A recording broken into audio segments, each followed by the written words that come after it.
Hi there, I'm Cindy Linden, and this is a Cook-Along podcast. I'm going to share a recipe today that I almost never make because they seem so bad for you. They're really good. They're very rich. It's a cookie bar. It's called Luscious Chocolate Pecan Pie Bars. And I'm doing this now because August 20th is National Chocolate Pecan Pie Day, and I don't like pecan pie. I think it's too sweet and gelatinous, and there's too many nuts in it. So it's not my kind of pie. But these cookie bars that are also essentially pecan pie with chocolate are really good. Eating them makes me feel like I'm doing something really bad, and so I very, very rarely make them. Once every couple of years, maybe, because it just doesn't feel like something I should do. This recipe is one that I cut out from the newspaper. Back in the day when there were recipes you could cut out of newspapers using scissors. And it was posted in my newspaper by Nancy Bile, who was the food editor for Better Homes and Gardens magazine at the time. And it's missing a step, which is kind of funny. You'd think she would have noticed that there was a step missing.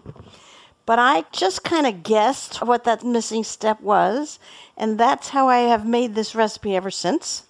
And so that's what I'm going to give you today. Whether that makes it my own recipe or not, I have no idea. I think probably not. It seemed likely that what I'm doing was her intent. Prepare yourself for something super rich, so rich that it seems like a fancy dessert when it's really not. It's incredibly easy to make and just looks and tastes like something that is elegant and exotic.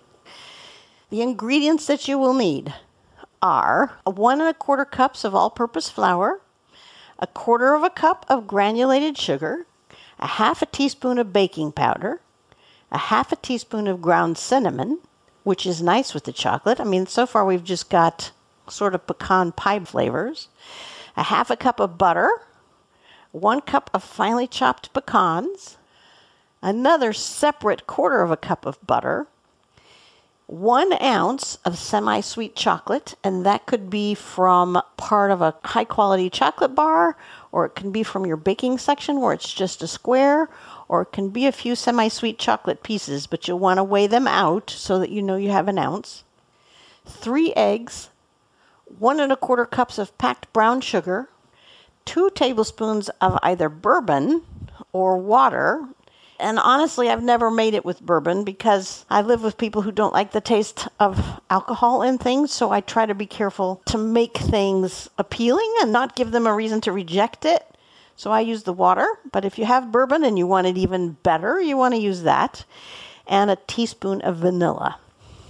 The equipment that you need are a mixing bowl, just a plain old mixing bowl. You need a 13 by 9 inch pan that's about 2 inches deep. And you need a small saucepan and a small mixing bowl. So the first one's a little bit bigger. It would help to have a pastry cutter or a couple of table knives to cut the butter into the flour mixture. And you need a wire rack to cool it on. And then do-aheads, there's really only 2. You want to preheat your oven to 350 degrees. And if you have whole pecans, you need to chop them up really fine. I'm cheating today and using some that I got at Trader Joe's that are already finely chopped. I've never done that before. I've always just chopped them. So I'm kind of excited to get to skip that step. I guess you might also want to soften your butter just a little bit. So either set it out on your counter or stick it in your pocket in its wrapper or whatever. I think it'll be easier to use if it isn't quite completely hard. But don't let it soften too much because we do need crumbles of it, not something so soft that it smears. All of this goes together fairly fast, so it may be easiest for you to assemble those ingredients before we start, and then you're going to have something amazing in almost no time at all.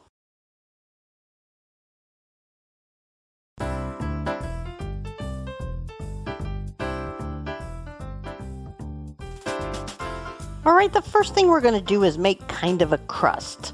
Think of this as the pie crust if you were making a pie, but it's almost a little bit shortbread-like. Plus, that's where the pecans live. So in your mixing bowl, your medium-sized one, you go ahead and put your 1 1/4 cups of flour. And I measured it the way I always do, with spoon it into the cup and level it off method. And then add to that your 1/4 cup of granulated sugar, your 1/2 teaspoon of baking powder, baking soda, OC. That's why I tell you sometimes that that's not what you want. I grabbed the wrong jar. I put them in identical jars, and the only thing that separates them is the label. I'm glad I caught that before it went in. Baking powder, 1/2 teaspoon, in with the flour and sugar. And then a 1/2 teaspoon of ground cinnamon. And you can use your 1/2 teaspoon at that point to just kind of fluff everything together. We want it all stirred up.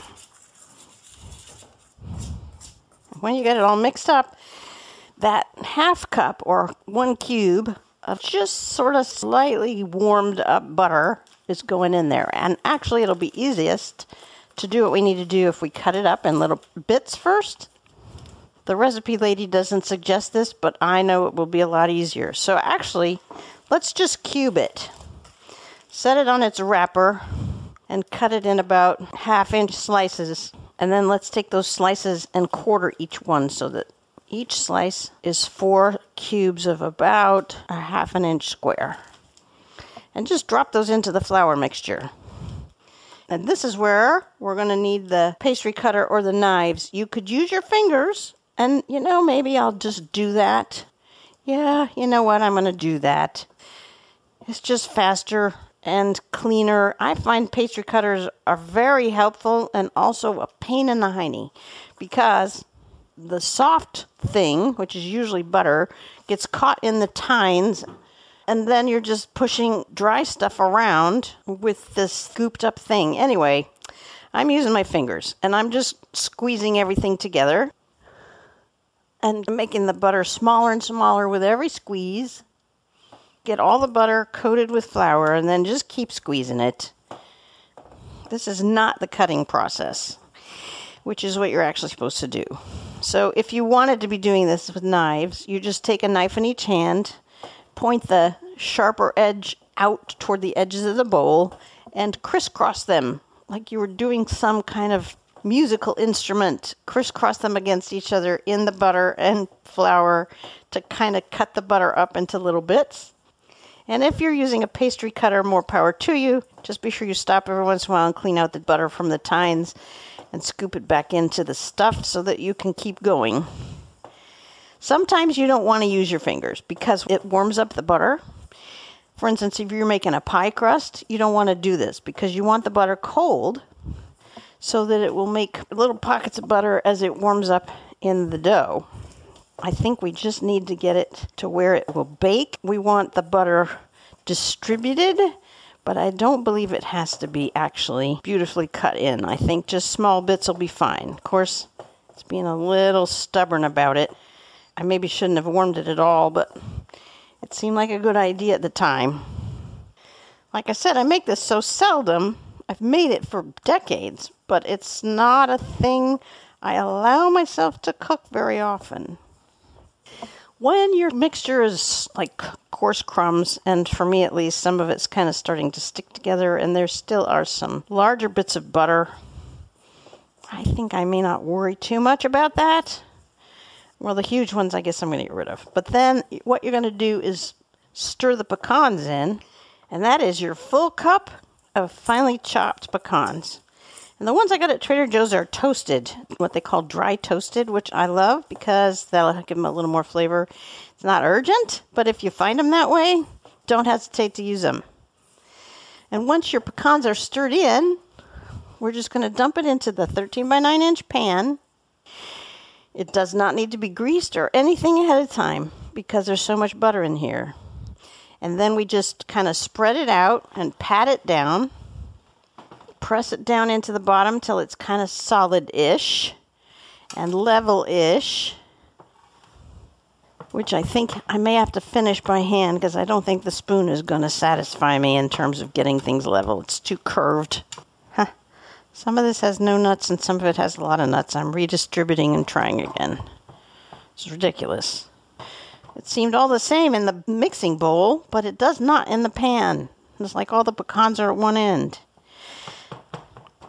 I'm redistributing and repatting. Press it in as level as you can get it, and then stick it in your preheated 350-degree oven and set your timer for 10 minutes. And while that's cooking, we're going to melt your chocolate. Because this recipe is old, it says to do it in a saucepan rather than in the microwave. Because I'm unsure about the results if we do it in the microwave, I'm actually going to do it the way it suggests in the recipe. So in a small saucepan, you want the other 1/4 cup of butter, which is half a stick, and your 1 ounce of semi-sweet chocolate. Now I've already decided to use a little darker chocolate. I have some that is technically bittersweet chocolate.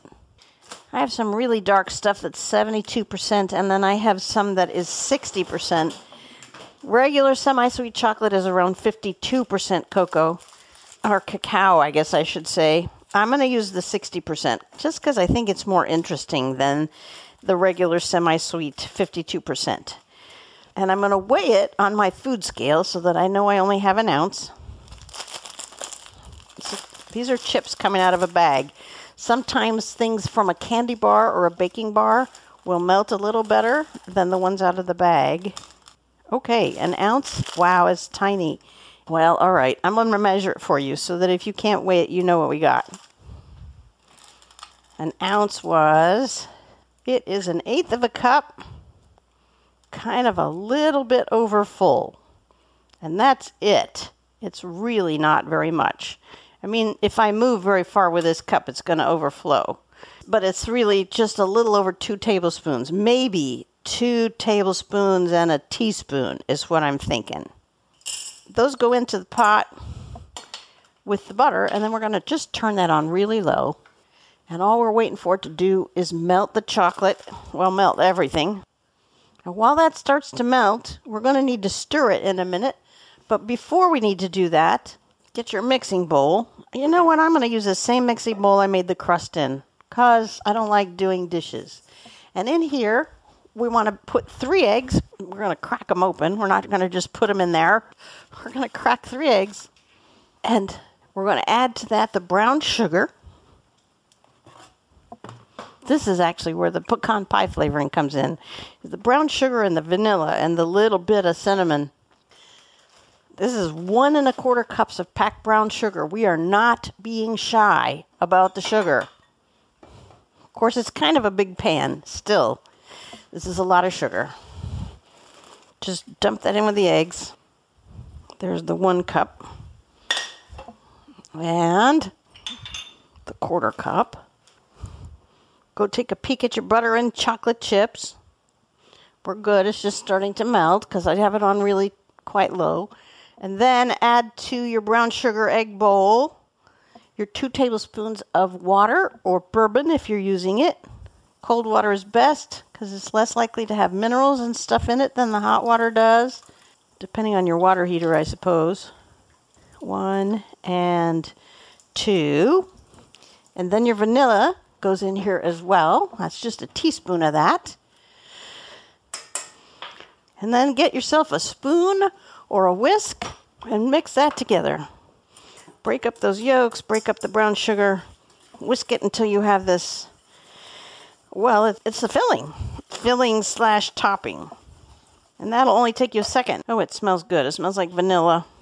And now let's go back and watch and stir the butter and the chocolate, because it won't take long for that chocolate to melt. In fact, in my pan, the chocolate is melting before the butter does. And that's because I didn't cut up the butter into cubes. I should have done that again. It doesn't really make that much of a difference, but it would have made this a little faster. And what we don't want is for this to get too hot, because here's where the missing step happens in the recipe. Nowhere does it say what to do with this chocolate sauce that we're making. But I feel sure that the object of the game is to make the filling chocolatey. And so I pour it in with that mixture of pie filling we just made. But it can't be hot when we do that because it will cook the eggs we just put in there. You want this stirred just enough to get everything melted, and then we're going to take it off the heat. In fact, I may not even wait for it to melt the butter all the way. Oh, this smells lovely also. Cinnamon in the crust, vanilla in the filling, chocolate here in this sauce. I'm kind of excited for you to try this bar. It's not one I've ever seen anybody else make. And like I said, it comes from, well, way long ago, actually. This recipe's probably 30 or 40 years old, I'll betcha. All right, my butter is melted now. I'm turning off the stove. My timer says the crust has been in for 10 minutes. So now we're going to take the crust out of the oven. There we go. Now you'll notice that it's kind of crumbly still. It doesn't really look different than when we put it in. That's okay because the sauce that we're making here, the filling slash topping slash sauce, it's going to soak into that crust. Oh my goodness. Okay, so I'm swirling up my egg brown sugar mix here. Let's check on the chocolate and see how hot it is. Oh yeah, it's barely warm. Yeah, because I still have a tiny couple of pieces of butter that I have to stir in. All right, when you have it all melted, be sure it's not too hot. Check the temperature in the pan. The outside of it, just touch it gently to be sure it's not too hot. And then pour that in with your eggs. All of that good chocolate and butter right in to the brown sugar vanilla yumminess. Clean out the pan real well. Don't want to leave any chocolate behind, heaven forbid. And then whisk it again. And get the chocolate all mixed in. All right. Now we have this beautiful sort of sleek chocolate brown sugar butter sauce with vanilla. And we have this crust with the nuts. And we're going to just pour them together. You pour that right over the crust. And get all of it. I'm going to go back and get my silicone spatula because I am not leaving any of this behind. Spread it as evenly as you can over the crust. Scrape it all out of your bowl and onto the crust. Spread that around over the crust a little bit to be sure there's no naked crust here. And then put your baking pan back in the oven. Remember that it's hot when you go to pick it up because it just came out of the oven. We're putting it back in the oven. And we, this time, are setting the timer for 20 minutes. That's the whole recipe. When you serve them up, it's going to look like you spent a lot more time and effort than you did. What you're going to do when this hits 20 minutes, or when they're kind of set and not jiggly anymore, pull them out and set them on a wire rack to cool. And then, once they're cool, you can cut them into squares. It's going to make about 36 squares. Of course, that depends on what size you cut them. But I do recommend strongly that you cut them small until you have gotten some sense of how rich these are. Because we wouldn't want any to get left behind because it was too rich to finish the whole thing, right? There are pictures of this recipe on the website, thecookalongpodcast.com, in its various stages so that you can see what it should look like. I would love it if you write to me. Send me an email or leave me a message on the website, Cindy@thecookalongpodcast.com. And let me know what you think of these, what you did with these, whether you used the bourbon in them, and what you think of that. Tell a friend where you got the recipe and ask them to listen to the Cook Along podcast. Tune in every Saturday for a brand new episode. And until next time, happy cooking.